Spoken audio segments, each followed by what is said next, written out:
Hi, this is Dr. Ram here from MedManner. So we are going to compare FVV1 FVC ratio in obstructive as well as restrictive diseases in this session.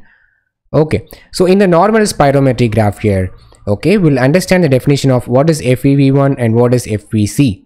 Okay, this is the normal resting state of a lung.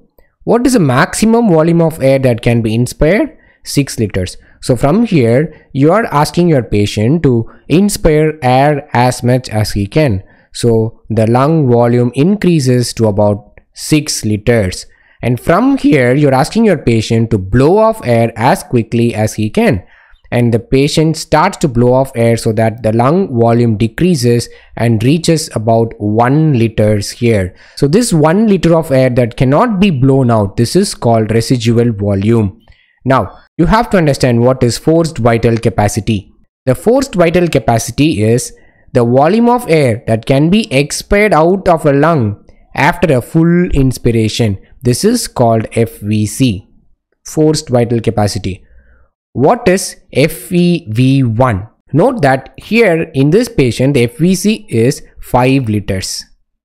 What is the amount of air that can be expired out in the first second? That is FEV1.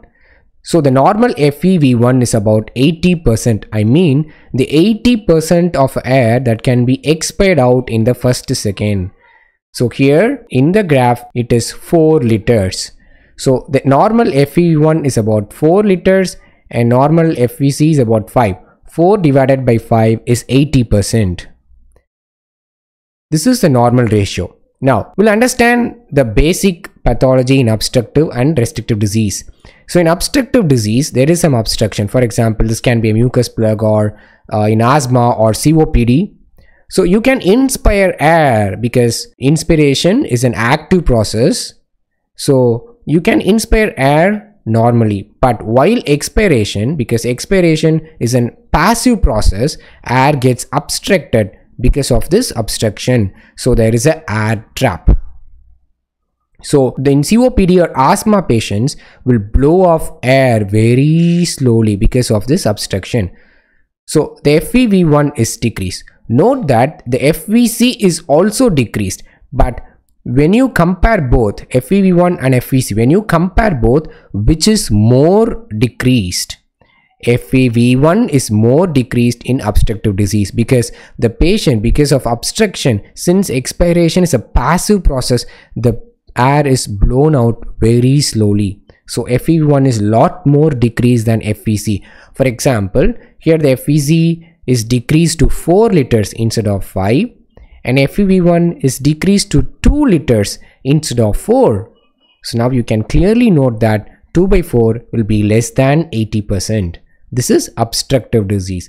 When you talk about the restrictive disease, restrictive, which means there is some restriction to lung expansion. See the size of alveoli here. I have drawn a very small alveoli here, a very big alveoli here because of an air trap. Here very small because there is some restriction. For example, fibrosis of a lung. So this fibrosis is restricting the lung to expand. What do you mean by that? All the volumes are decreased and all the capacities are decreased. So FEV1 is decreased, FVC is decreased, but when comparing both, FVC is a lot more decreased than FEV1. For example, instead of 5, this can be 2, and instead of 4, this can be 3. So 3 by 2. So now you can clearly understand this ratio is greater than 80%, or it can be normal, but it can never be less than 80%. So now, what's the take home point from this session? You compare FEV1, FVC in obstructive disease, FEV1 is more decreased. So the ratio is less than 80%. In FEV1 and FVC, when comparing in restrictive disease, FVC is a lot more decreased than FEV1. So the ratio is greater than 80% or normal. Thank you. See you with more interesting videos.